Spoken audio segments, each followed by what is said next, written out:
So, what's up mga ka-Transpecs and good morning!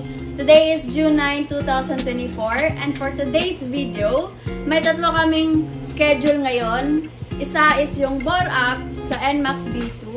Tapos, yung isa naman is biyak na magpapa-superstock palit sigunyal, Aerox B1, at yung isa naman is magpapa-install ng CVT Titanium full set, NMAX din, at magpapakabit din siya ng pipe na V2 Silent Killer power pipe. Hello po, Master. Ito po si Master Arvin from Cavite po. So guys, nahiwalay na po yung makina sa chassis niya at ito na po yung makina niya.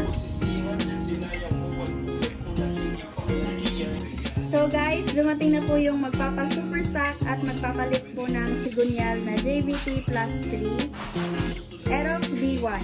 Ito po si Master. So ayan guys, ito na po yung papalitan. Sa loob ng head is yung valve seal, valve spring, kasama ng injector, 63mm black, cams, at saka S-oil. So guys, andito na po yung magpapakabit ng CVT full JVT Titanium NMAX at magpapakabit din siya ng power pipe na B2 Silent Killer. Hello po, Master. Picture pa. Ayos yan. Hugot naman agad. Hindi nila mahugot ka mo?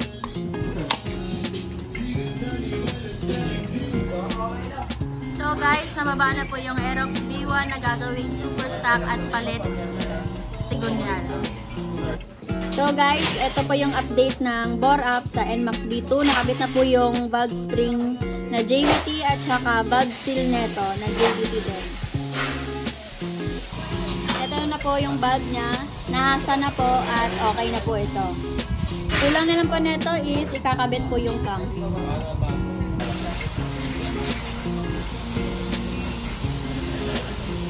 So ayun guys, bubuoy na nito yung NMAX V2 na bore up.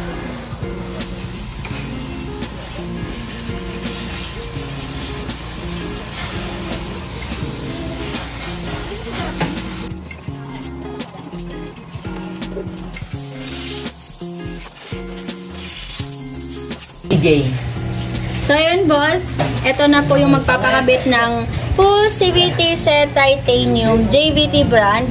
May kasama na po siyang clutch lining assembly, belt titanium, dry face, may kasama ng pulley, backplate, at saka may bola na po, slide piece, may kasama sa package na center spring.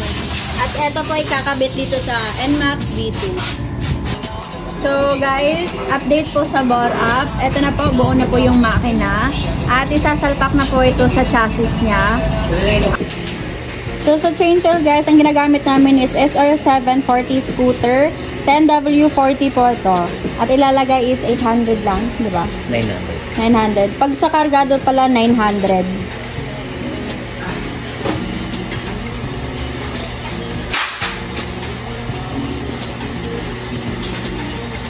Ngayon mo ba yung ating pera? Ngayon na. Kasi ngayon na. Time check po, 7:23 PM at malapit na pong matapos yung superstock at pinalitan po siya ng sigunyal. Aerox B1 po ito. And finally, natapos na din lahat ng mga schedule. Thank you for watching!